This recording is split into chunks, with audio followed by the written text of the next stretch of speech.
Hallo zusammen, willkommen zurück auf meinem YouTube-Kanal. Ich habe heute endlich die Forerunner 955 von Garmin auf dem Tisch, in dem Fall in der Solar-Edition. Wie ihr es auf meinem Kanal gewohnt seid, machen wir heute ein sehr ausführliches Review. Ich zeige einfach, was die Uhr alles an Funktionen hat. Natürlich habe ich hier schon ein paar Daten gesammelt, um euch auch hier ein paar Daten zu zeigen. Das ganze Video wird wieder entsprechend in Kapitel eingeteilt. Das bedeutet, wenn dich irgendwas an irgendeiner Stelle nicht interessiert, kannst du es überspringen. Beziehungsweise, wenn du es nochmal sehen willst, kannst du natürlich im Kapitel zurückspringen. Aber ich würde sagen, wir fangen jetzt direkt an. Ja, da haben wir auch schon das gute Stück. Ich habe jetzt mal noch zum Vergleich die Forerunner 255 hier in Blau daneben gelegt, um einfach mal ganz kurz auch zu zeigen, wie die Solar-Version aussieht. Wir haben jetzt hier bei der Forerunner 955 hier in Schwarz ein Solarpanel eingebaut. Wir sehen hier zwischen Display und Gehäuse hier so einen silbrigen oder leicht schimmernden Rand. Den haben wir hier bei der Forerunner 255 nicht. Hier ist es eindeutig schwarz durchgehend und das ist auch so schon mal der Unterschied zwischen einer Solarversion und einer Nicht-Solar-Version. Was wir zudem noch haben bei der Forerunner 955 ist ein Touch-Display. Wir sehen es hier ist kein Touch-Display verbaut bei der 255. Aber bei der 955 ist das hier vorhanden. Die Forerunner 955 hat auch ein Memory in Pixel Display. Das bedeutet, wenn ihr jetzt hier in die Sonne rausgeht und direkte Sonneneinstrahlung habt, habt ihr ein optimales ablesbares Display. Im Umkehrschluss bedeutet es aber auch, wenn ihr in dunklen Räumen seid, dass ihr eine Hintergrundbeleuchtung braucht. Ich habe es jetzt hier aktuell auf 100% stehen. Das ist jetzt also quasi die volle Leistung, die das Display bringen kann. Und da könnt ihr dann entsprechend das Display ablesen. Aber auch hier ist es wirklich sehr, sehr gut abzulesen. Wenn wir die Uhr umdrehen, sehen wir auch, dass wir hinten einmal den Herzfrequenzsensor haben, beziehungsweise auch den Pulsoximeter und die Garmin-typischen Anschlüsse zum Laden. Das heißt also, wenn ihr mal eine Garmin-Uhr habt, habt ihr immer die gleichen Ladeanschlüsse. Ihr müsst da jetzt nicht für jede Uhr andere Ladeanschlüsse haben. Was die Wasserdichtigkeit angeht, so hat die Uhr eine Wasserdichtigkeit von 5 ATM. Und was noch verbaut ist, ist einmal noch ein WLAN-Sensor. Also ihr könnt es hier entsprechend verbinden, dann wird die Uhr synchronisiert dann die Daten hier mit dem WLAN-Netzwerk, beziehungsweise einmal Bluetooth und ANT-Plus-Verbindung. Ja, hier noch ein kleiner Einwurf, und zwar, was ich euch zeigen wollte, wenn wir jetzt einen Tag später, also nachdem ich die Aufnahme hier gemacht habe, und zwar morgens, wenn ihr aufsteht, bekommt ihr so eine Art Morgenbericht. Und dann sehen wir einmal hier schon mal dieses Bild, was wir angezeigt bekommen, so eine kleine Übersicht, wie das Wetter heute wird. Wenn es jetzt regnerisch werden würde, wären hier oben Regenwolken. Wir bekommen so eine kleine Wetterübersicht.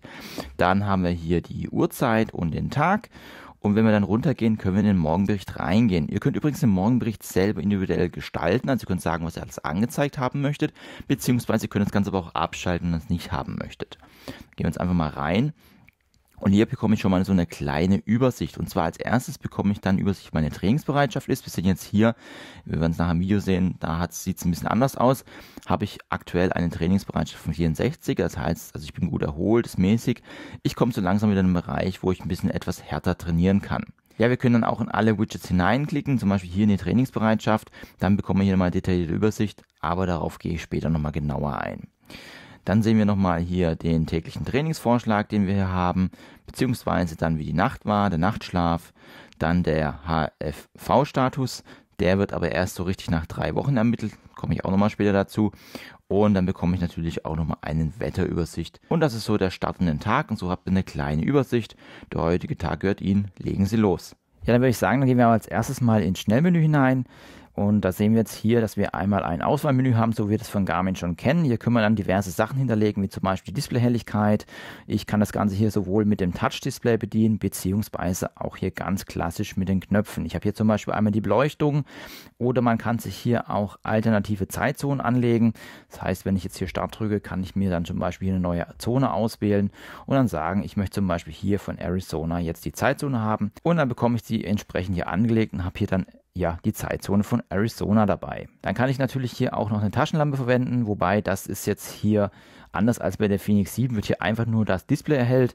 Ja, es hilft ein bisschen, aber es setzt natürlich jetzt nicht, wie zum Beispiel, wenn ich jetzt hier mal bei der Phoenix 7 gucke, da oben ist ja wirklich so ein Licht verbaut.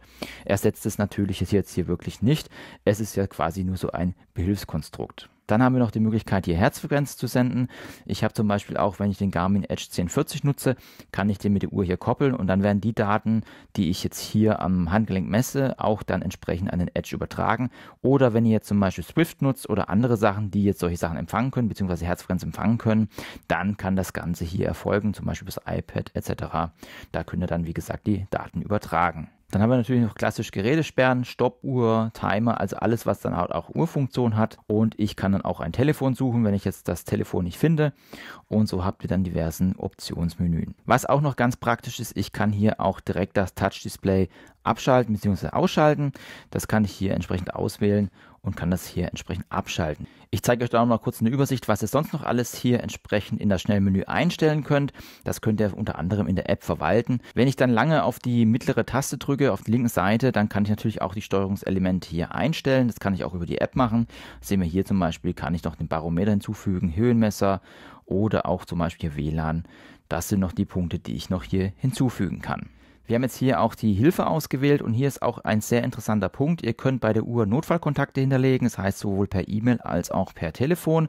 Wenn ihr jetzt unterwegs seid und ja irgendwas euch passiert oder ihr bedroht werdet, könnt ihr bei den Garmin-Uhren, das ist eigentlich bei fast allen Garmin-Uhren so, also was ich euch zeige, geht bei euren Garmin-Uhr vielleicht auch schon, dann könnt ihr hier links oben 3 Sekunden auf die Taste drücken und dann geht hier automatisch ein Hilfemenü auf. Da sehen wir jetzt hier loslassen, Hilfe rufen und dann wird entsprechend nach der Zeit dann entsprechend die Hilfe gesucht. Es ist auch eine Unfallerkennung dabei. Das bedeutet, wenn ihr zum Beispiel stürzt mit dem Rad oder beim Laufen, dann wird auch hier so ein Alarm ausgelöst. Ihr müsst es dann abbrechen.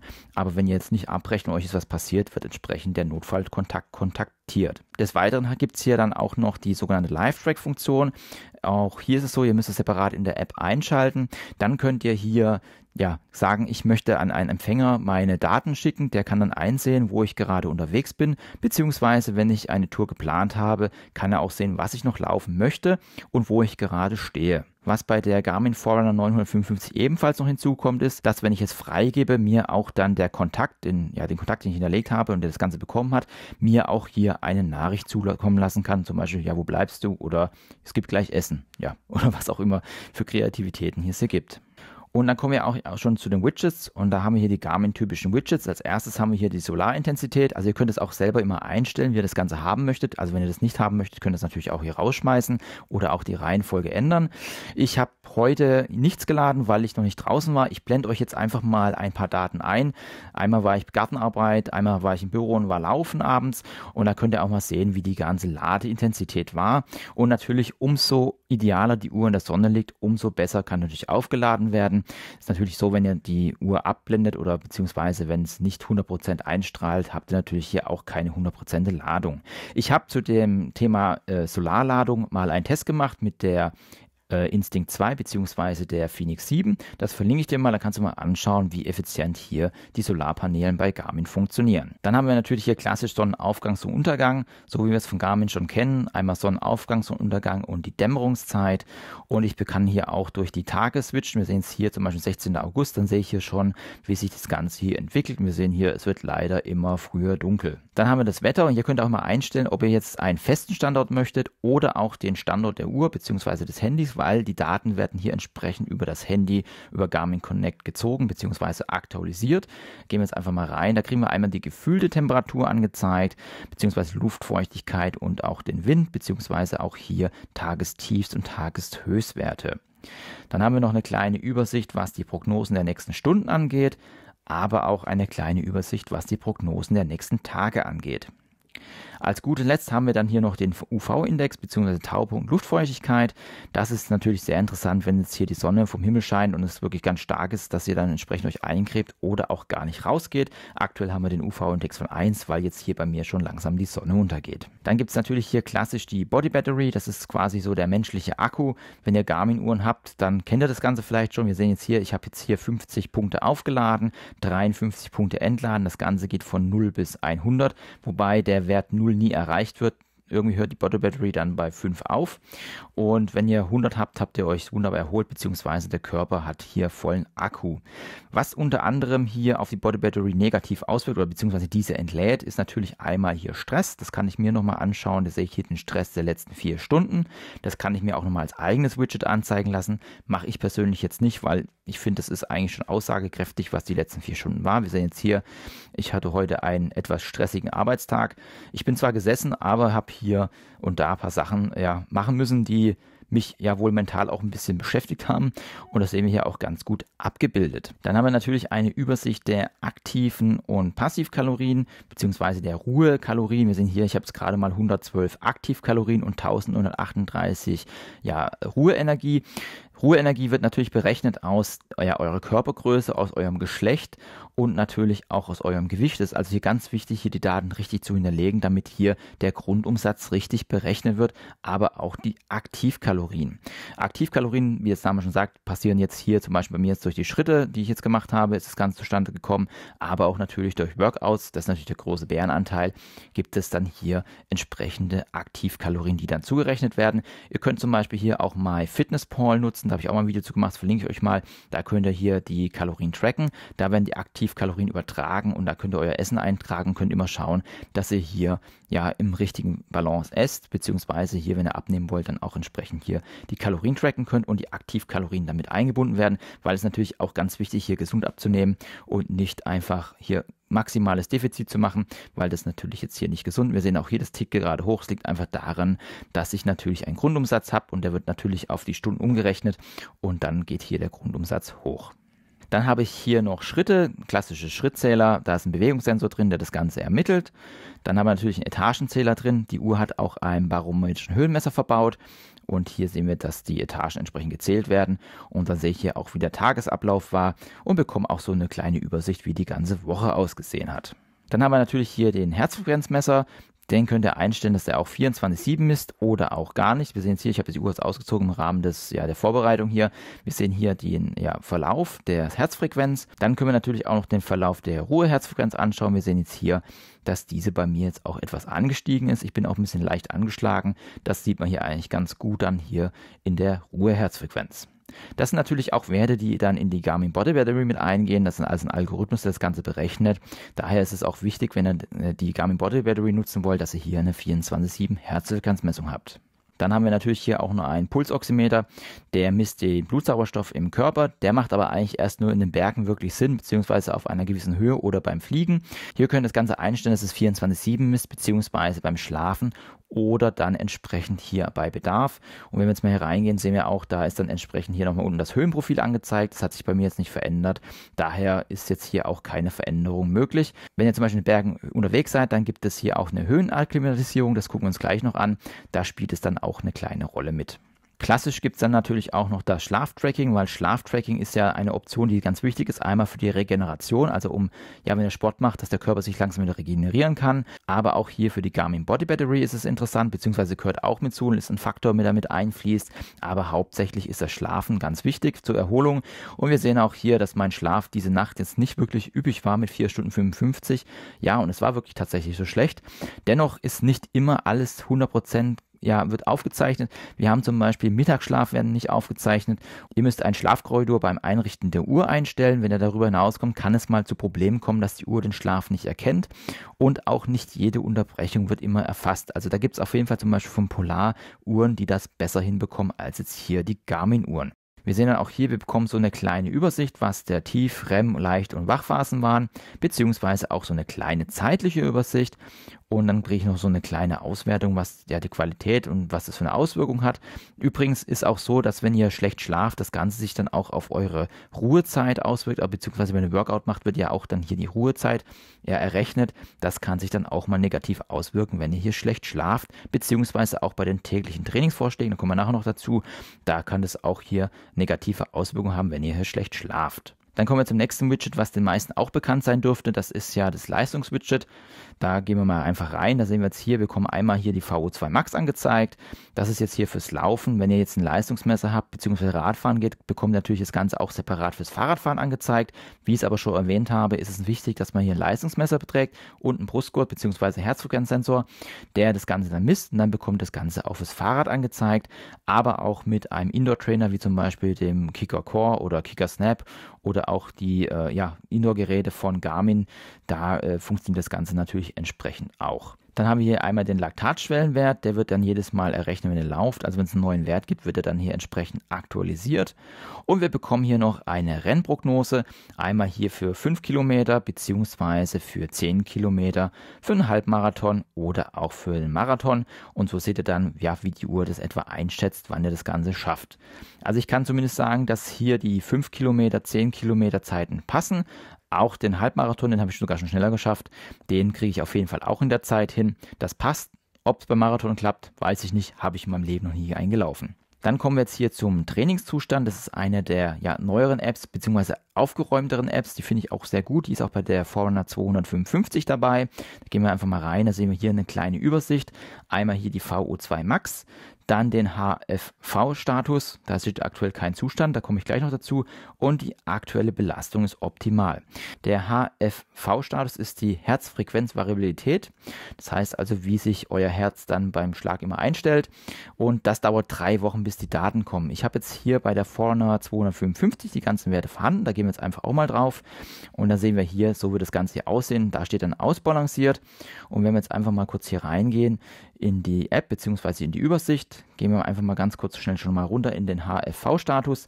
Dann sehen wir hier, so sieht es dann nach 3 Wochen aus, dass das entsprechend hier ausbalanciert ist.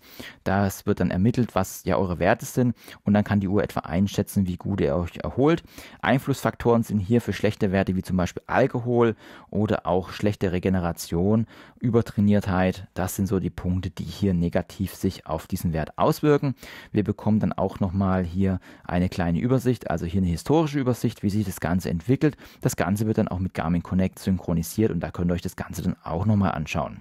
Dann kommen wir aber erstmal zu den anderen Punkten, die es hier sonst noch im Trainingszustand gibt. Einmal bekomme ich hier grafisch eine Übersicht, wie meine aktuelle Belastung ist, und die ist ja hier sehr optimal. Wir bewegen uns hier aktuell bei 373 Punkten. Ich muss hier mit meinen weißen Punkten, das sind jeweils immer die Tage, muss ich in diesem grünen Bereich sein, um hier keine Fitness zu verlieren, beziehungsweise ich muss mich oberhalb des grünen Bereichs bewegen, um hier meine Fitness auszubauen. Wenn ich darunter bin, baue ich meine Fitness ab, und wir sehen hier, dass das Ganze optimal ist. Wie bekomme ich die Punkte dazu? Das ist ganz einfach, ihr macht ein Workout, und ja, wenn ihr das Training durchgeführt habt, bekommt ihr dann angezeigt, wie viel Belastung ihr da erzeugt habt, und das wird dann entsprechend hier drauf gerechnet, und ihr habt dann so eine Art Punktekonto, das hier geführt wird. Wenn wir dann als nächstes weitergehen, gibt es hier den sogenannten Belastungsfokus, und dann sehen wir hier, bin nicht ganz ausbalanciert. Ich habe jetzt hier zu viel anaeroben Bereich. Da müsste ich jetzt ein bisschen was tun, in den unteren Bereichen reinzukommen. Also gerade hier etwas entspannteres Training machen. Das Ganze ist aber so, die täglichen Trainingsvorschläge helfen euch hier, die Werte zu optimieren.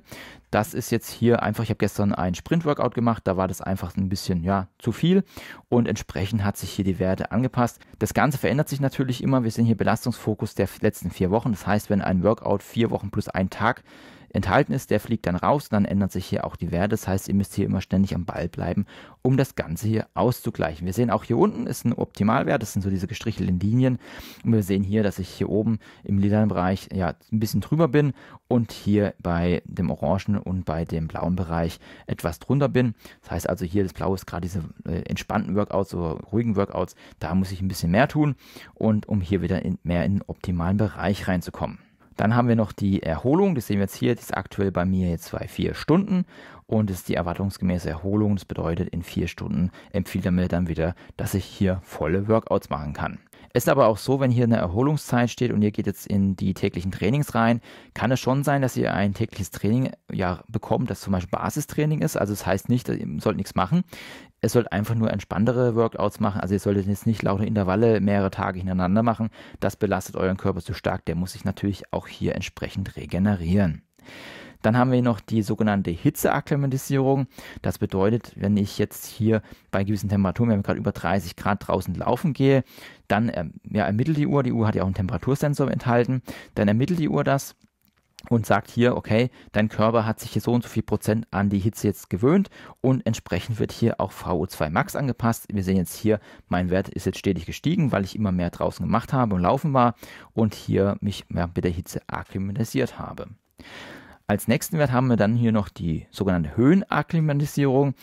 Das ist schon, wie der Name sagt, da geht es hier einfach jetzt um die Höhen. Und ich war jetzt hier in den Alpen auf über 1000 Meter, beziehungsweise wir waren knapp auf 950 Meter, haben wir gewohnt. Da habe ich mich jetzt 2 Wochen aufgehalten, habe hier Aktivitäten gemacht. Meine aktuelle Höhe ist momentan 92. Und wir sehen auch hier, da geht der Wert so langsam runter. Das bedeutet, mein Körper hat sich auf diese 950 Höhenmeter eingestellt. Da ist zum Beispiel ja der Sauerstoffgehalt etwas niedriger und da muss sich mein Körper natürlich erstmal einstellen. Und das wird hier ermittelt. Und auch das hat Einfluss aus meine VO2 Max. Was bei der Forerunner 955 noch dazu kommt, was die Forerunner 255 nicht hat, das ist die sogenannte Trainingsbereitschaft. Hier muss ich aber auch sagen, hier müsst ihr aber auch 3 bis 4 Tage warten, bis die ersten Daten kommen. Also wenn ihr die Uhr anzieht, am nächsten Tag habt ihr die Daten nicht. Bitte nicht verzweifeln. Ich habe jetzt auch so lange gewartet, bis da die Daten erscheinen. Wir bekommen hier schon mal direkt eine Übersicht, dass meine Trainingsbereitschaft ja nicht so optimal ist. Wir haben jetzt einen roten, orangen, grünen und blauen Bereich. Wir gehen einfach mal rein, da sehen wir es besser. Da sehen wir jetzt hier, dass meine Trainingsbereitschaft sehr niedrig ist. Finden Sie Zeit zur Entspannung. Also es heißt, mir wird empfohlen, hier jetzt kein Workout zu machen, beziehungsweise ich mache jetzt noch ein bisschen Pilates oder Yoga oder sowas. Das geht natürlich, aber ich sollte jetzt vielleicht heute nicht einen Halbmarathon laufen, sondern mir meinen Körper ein bisschen Ruhe gönnen. Aber wie setze ich das Ganze zusammen?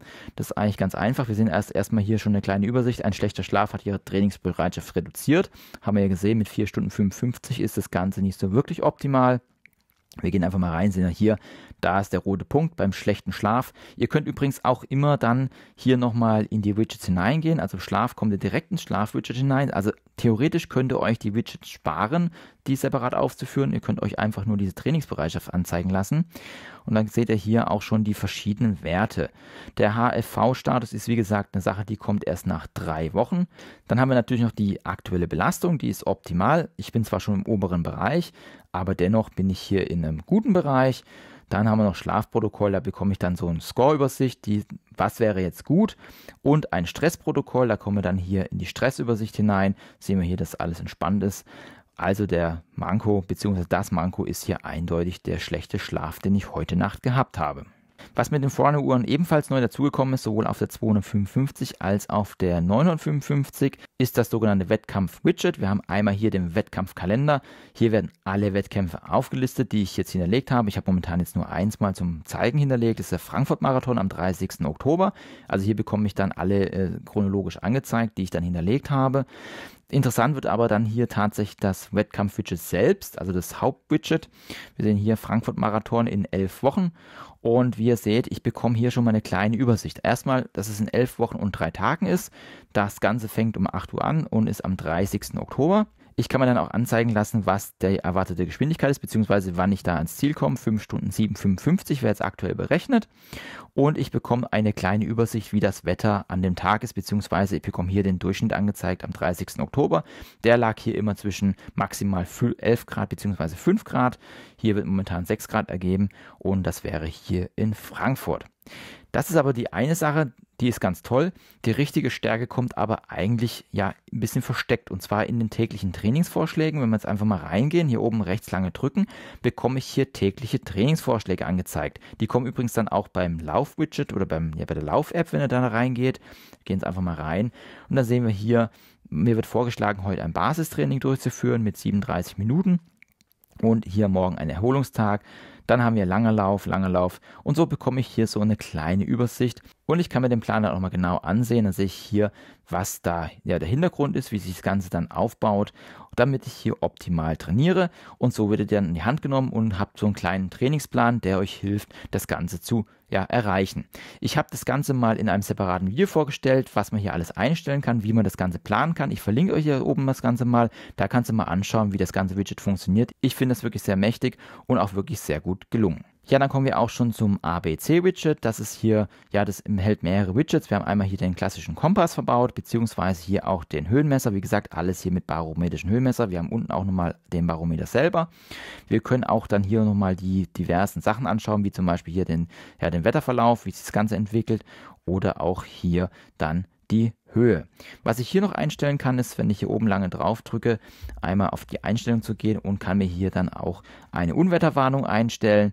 Und da ist es so, das Ganze kann ich dann aber auch selber individual einstellen. Wenn ich sage, okay, ich glaube standardmäßig sogar 4,5 Millibar und ihr sagt, okay, das passt nicht, ich möchte hier 5,5 Millibar, dann könnt ihr das Ganze hier einstellen. Wir sind hier pro 3 Stunden und dann bekommt ihr eine Unwetterwarnung angezeigt. Das heißt also, wenn ihr in den Bergen unterwegs seid, im Wald etc., dann wisst ihr Bescheid, falls hier was aufzieht. Dann haben wir natürlich klassisch den Garmin-Coach verbaut, den es eigentlich fast jetzt schon auf allen Garmin-Uhren gibt.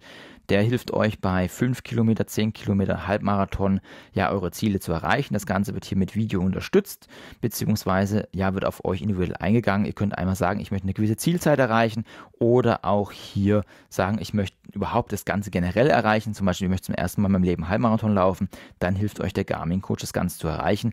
Das ist auch wirklich sehr nett gemacht, da werden auch dann darauf eingegangen, was, wie, warum ihr macht und es wird, wie gesagt, in Videos gezeigt und ist wirklich ein guter Einstieg für gerade im Anfängerbereich. Dann haben wir ja auch die Möglichkeit, hier Golf zu hinterlegen. Ich spiele jetzt selber kein Golf, aber ihr könnt hier die Plätze hinterlegen und ich habe mal so ein paar Stichproben gemacht. Alle Plätze, die ich kenne, habe ich gefunden. Also ich habe hier am Bensheim gibt es zum Beispiel einen Golfplatz, der ist auch enthalten. Da könnt ihr euch die Löcher anschauen, da seht ihr auch dann die Gegebenheiten und könnt hier entsprechend golfen. Und ja, wie gesagt, falls für euch das interessant ist, das ist dann auch hier dabei enthalten. Und wie schon angesprochen, haben wir hier natürlich auch den Temperatursensor verbaut. Zudem gibt es dann auch die Möglichkeit, hier eine Musikfunktion zu nutzen. Das heißt, ihr könnt hier Amazon Music oder auch Spotify oder Deezer hier nutzen, beziehungsweise auch MP3s draufladen und könnt die dann entsprechend hier abspielen, offline mitnehmen. Jetzt kommen wir zu ein paar Punkten, die ich aus dem Garmin Connect IQ Store heruntergeladen habe. Die Uhr hat natürlich wie mittlerweile alle neuen Garmin-Uhren eine Anbindung an den Garmin Connect IQ Store. Da könnt ihr dann Apps herunterladen oder auch Zifferblätter bzw. auch Datenfelder für die Aktivitäten. Ich habe zum Beispiel hier einen Flüssigkeitstracker heruntergeladen. Der kommt von Garmin selber, der ist jetzt nicht nativ installiert. Und hier kann ich zum Beispiel, das habe ich heute noch gar nicht gemacht, ich habe 1 Liter habe ich schon getrunken, kann ich hier meine Flüssigkeiten tracken und bekomme die dann auch entsprechend hier in Garmin Connect angezeigt. Dann gibt es auch noch zum Beispiel die Möglichkeit, Challenge anzuzeigen, wenn ihr gerade eine Schritt-Challenge macht, da können wir auch mal reingehen. Da sehe ich jetzt hier meine aktuellen Platzierungen, falls für euch das interessant ist. Oder auch hier, was ich gerne nutze, ist zum Beispiel Batterygraph. Das ist eine App, da kann ich mir den Verlauf der Batterie anschauen. Das ist halt für mich gerade zum Testen interessant. Da sehe ich dann, wann ich das letzte Mal geladen habe, wie viel ich geladen habe und wie auch dann entsprechend hier meine Akkunutzung war.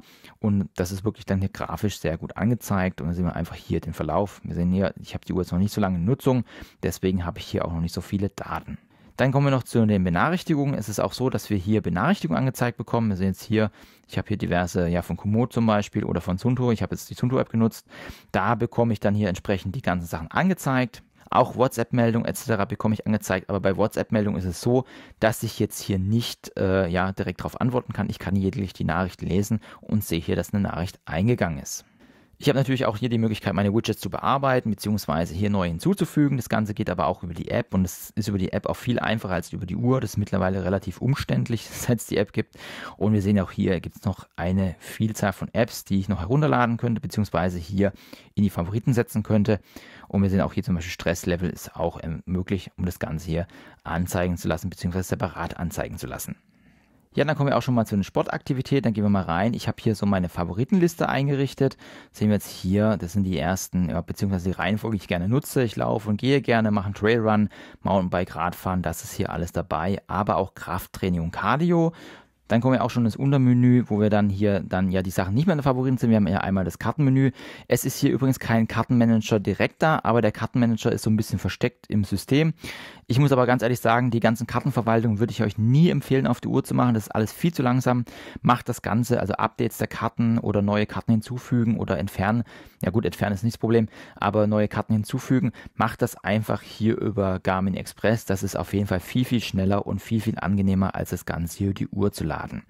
Dann haben wir noch Indoor-Rad, Schwimmen, also wir haben hier auch Triathlon, also alles Mögliche, was es hier an Optionen gibt. Wir sehen auch hier, dass wir die Stride Workout App haben. Das heißt also, wenn ihr jetzt Stride nutzt, beziehungsweise wenn ihr jetzt ja Stride Workouts habt oder einen Trainingsplan habt, die werden hier entsprechend angezeigt, beziehungsweise der wird hier entsprechend angezeigt und dann könnt ihr hier das Workout durchführen und bekommt hier das geleitete Workout auf der Forerunner 955. Und wenn wir jetzt auf Hinzufügen gehen, da bekomme ich dann alle Apps, die ich noch nicht hinzugefügt habe, beziehungsweise Aktivitäten und wir sehen auch hier ist eine Hülle und Fülle dabei. Eigentlich lässt keine Wünsche offen. Wir haben zwischen Schwimmen und Skifahren und Kajak ist hier doch wirklich sehr viel dabei. Auch selbst die Sachen wie Klettern ist dann entsprechend enthalten. Dann kommen wir aber noch mal kurz zum Thema Laufen und zwar mit den täglichen Trainings, die wir zum Beispiel haben. Dann gehen wir jetzt einfach mal rein, dann sehen wir jetzt hier, dass wir hier so jetzt aktuell ein Basistraining vorgeschlagen bekommen. Das ist das, was wir vorhin schon gesehen haben. Beziehungsweise ich bekomme hier auch noch so eine kleine Übersicht, warum jetzt ein Basistraining, was der Hintergrund ist und was die das voraussichtliche Nutzen ist, was mir das Ganze bringt und bekomme dann hier nochmal so die Schritte angezeigt. Also hier wird dann, wenn es Intervalle sind, bekomme ich hier dann nochmal Details angezeigt. Was die Uhr ebenfalls anbietet, wenn ihr zum Beispiel jetzt ein HRM-Brustgurt habt von Garmin oder auch hier jetzt den Pro-Gurt, ist einmal die sogenannte Leistungsmessung. Also hier wird dann eine Leistungsmessung angezeigt. Da seht ihr dann, wie viel Leistung ihr gerade lauft. Es gibt aber kein Training nach Leistung, leider nicht. Das heißt also, hier läuft immer noch alles auf Pace. Aber wenn ihr jetzt Schwellenwerte wissen wollt oder Schwellenwerte kennt und berghoch lauft, könnt ihr entsprechend hier nach Leistung laufen. Zudem bieten die Gurte dann auch noch die Laufeffizienzwerte an, das heißt sowohl Bodenkontaktzeit als auch Balance oder auch vertikales Verhältnis. Die Sachen werden dann auch hier entsprechend unterstützt und sehr gut auf der Uhr angezeigt. Ich blende euch das alles mal ein. Da habt ihr dann auch eine kleine Übersicht und könnt dann hier eure Läufe optimieren. Ihr habt auch die Möglichkeit, Trainingspläne dann über Garmin Connect herunterzuladen und die dann hier auf der Uhr zu verwenden. Da gibt es dann Unterschiede zwischen Radfahren, Triathlon, Laufen. Da habt ihr eine gewisse Auswahl und die Sachen bekommt ihr dann auch entsprechend hier angezeigt.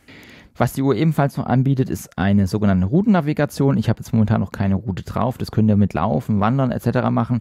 Und wir sehen auch hier, ich habe jetzt mal so eine Karte aufgerufen. Ihr könnt einmal natürlich hier die Karte auch mit dem Touch-Display hier verschieben. Das ist eine der wenigen Optionen. Ich sage, hier ist ein Touch-Display wirklich klasse. Und dann können wir hier auch mal ins Detail gehen und das Ganze hier anschauen. Wir sehen auch hier, die Karten haben dann auch wirklich die Straßennamen enthalten. Und es sind auch wirklich, jeder Weg ist eigentlich quasi eingezeichnet. Ich habe selten jetzt gehabt, dass hier keine Wege dabei waren. Und hier könnt ihr dann entsprechend die Navigation laufen. Wie das Ganze mit der Navigation funktioniert, das werde ich nochmal im separaten Video zeigen. Also lasst gerne ein Abo da, damit du das nicht verpasst. Und da zeige ich dir nochmal en Detail, wie das hier mit der Forerunner 955 funktioniert. Da würde ich sagen, dann gucken wir uns das Ganze aber nochmal ganz kurz in der App an, wie das Ganze hier aussieht. Wir sind jetzt hier bei mir in Garmin Connect drin. Wir sehen einmal den HFV-Status, der ist aktuell kein Status. Also das Ganze wird jetzt hier überschrieben, weil ich jetzt hier die Forerunner 955 angeschlossen habe. Wir sehen hier einen Verlauf. Das ist alles noch von der 255. Da bekomme ich dann entsprechend das Ganze angezeigt. Wir sehen hier auch die Trainingsbereitschaft wird hier ermittelt. Da bekomme ich dann auch nochmal eine Übersicht. Wir sehen hier aktualisiert um 6 Uhr, da war sie bei 39 gewesen und mein Tag war so erholsam, dass sich das Ganze hier auf 46 erhöht hat, also das ist schon mal positiv, dass ich mich ein bisschen erholt habe. Ich bekomme auch nochmal eine Übersicht, was den Trainingszustand angeht, also es sind alles Sachen, die ich dann auch auf der Uhr habe, da kann man sich das Ganze dann nochmal en Detail anschauen, wie sich das Ganze zusammensetzt und wir sehen jetzt hier, die Uhr ist ganz frisch, deswegen ist hier noch nicht so viele Daten da. Wenn wir uns das Ganze jetzt aber zum Beispiel mal mit der 255 anschauen, sehen wir hier, so würde das Ganze dann entsprechend aussehen, wenn ihr jetzt die Uhr länger tragt. Dann haben wir natürlich auch nochmal eine Übersicht der Body Battery, der Herzfrequenz. Also hier könnt ihr dann so eine Tagesübersicht anschauen, wie sich das Ganze zusammensetzt. Wenn wir uns aber mal so eine Aktivität anschauen, die ich gestern zum Beispiel gemacht habe, da bekommen wir auch mal so eine kleine Übersicht. Da zeige ich euch mal so ein bisschen Statistik, wie das aussieht. Da habe ich jetzt zum Beispiel hier ein Training durchgeführt auf 6,02 Kilometer. Hier musste ich dann einmal warm laufen und das Ganze waren dann 7 Sprints. Wir sehen einmal hier, meine Trainingsausführung lag bei 90%. Ich habe es nicht ganz geschafft. Ich habe das Ganze hier bewertet. Ich war schon nicht mehr so ganz so fit und eine Schwierigkeit von 7 von 10. Wir sehen auch hier, dass das Ganze mit der Garmin Forerunner 955 aufgezeichnet worden ist. Und ihr könnt hier auch Ausrüstung tracken. Ich habe hier neu meine Schuhe drin. Da habt ihr dann immer eine Übersicht, wie weit ihr mit den Schuhen schon gelaufen seid. Dann können wir uns noch mal so ganz kurz die Statistiken anschauen. Hier bekomme ich dann noch mal so eine kleine Übersicht, wie sich dann mein Training zusammengesetzt hat. Wir sehen hier, ich bin auch mit Leistung gelaufen. Ich habe den Gurt angehabt. Ich muss aber sagen, die Garmin-Leistung ist immer deutlich höher als die vom Stride, aber die Relationen passen so in etwa. Dann bekomme ich nochmal eine Rundenübersicht und hier sehen wir jetzt hier Warm-up, Laufen, Pause. Hier ist das Ganze nochmal gesplittet, wie das Training war, beziehungsweise wie das Ganze hier war. Ich sollte immer eine 3,20er Zeit laufen, habe ich eigentlich kaum geschafft. Wir sehen hier 3,48, glaube ich, war das Beste, was ich geschafft habe. Und so bekommt ihr so eine kleine Analyse, beziehungsweise wenn ihr dann hier in den letzten Reiter reingeht in den Graphen, bekommt ihr nochmal so eine kleine Pace-Übersicht, Herzfrequenzübersicht und dann sehen wir jetzt auch hier die Funktion der Stamina. Das ist auch eine neue Sache, die mit den neuen Garmin-Uhren hinzugekommen ist. Das hat ja mit der Phoenix-Uhren angefangen. Das ist quasi die Kraft, die ihr habt. Das habe ich bei 100 angefangen. Das Ganze hat hier mit 3 geendet. Und wir sehen auch hier, man sieht immer ganz schlecht, hier mit den Intervallen so kleine Treppenstufen hat es hier gegeben. Da gibt es eine kurzfristige Stamina und eine langfristige Stamina. Hier könnt ihr dann entsprechend eure Aktivität einplanen oder planen, wenn ihr jetzt unterwegs seid, um das Ganze hier zu, dass ihr nicht überpaced und das Ganze im Blick habt. Ich blende es einfach mal ein, wie das Ganze aussieht an der Uhr.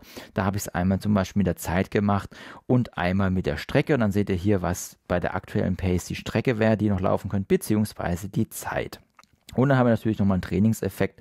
Und hier, was neu hinzukommt, ist dann auch nativ die Leistung. Vorteil ist natürlich hier, man konnte schon immer mit Garmin-Uhr mit Leistung laufen. Es gab dann eine App im Garmin Connect IQ Store. Die konntet ihr dann als Garmin Connect IQ Datenfeld einstellen. Und das Ganze hat dann immer ein Datenfeld blockiert. Das ist jetzt hier nicht mehr der Fall. Das Ganze ist jetzt hier, wie gesagt, nativ verbaut. Und dann sehen wir hier auch so eine kleine Übersicht. Und ich bekomme hier auch so ein bisschen, vertikales Verhältnis. Die Werte kommen jetzt aber zum größten Teil vom Brustgurt. Also ich habe hier den Brustgurt getragen. Die werden dann entsprechend hier übertragen. Dann sehen wir hier auch, wie sich dann meine, Sachen entsprechend hier verhalten haben. Ja, dann kommen wir noch ganz kurz ein bisschen zu den Einstellungen der Uhr. Da können wir auch noch mal reinschauen. Wir sehen hier, ich habe jetzt mehrere Uhren. Ich möchte jetzt hier auf meine Forerunner 955 und dann wird auch das Ganze schon verbunden. Da muss ich aber sagen, manchmal kann ja passieren, dass es, ich sag mal, zu Verbindungsabbrüchen oder zu längerer Zeit dauert, bis sich das Ganze verbindet. Das ist nicht immer ganz optimal. Es kann aber auch am Handy liegen. Ich weiß nicht, ob es am Handy liegt oder an der Uhr. Das ist übrigens auch bei mir von Garmin-Gerät zu Garmin-Gerät unterschiedlich. Jetzt bei der 955 klappt das ganz gut, bei der Phoenix 7 eher nicht so gut.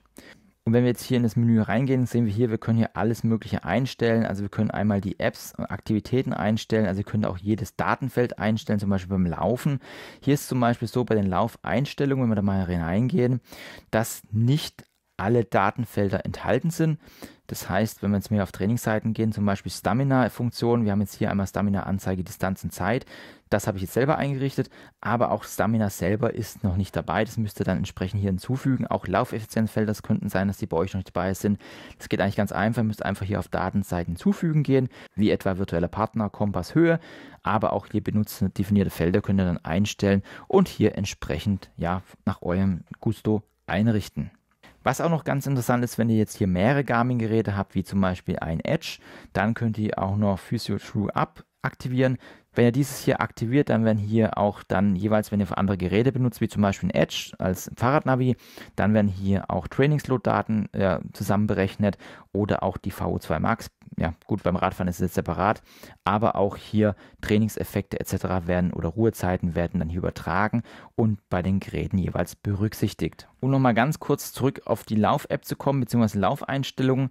Wir haben jetzt hier bei der Uhr auch das sogenannte Multiband aktuell, also es soll ja mit einem Update mal so kommen, dass hier auch ein intelligentes Messsystem reinkommt.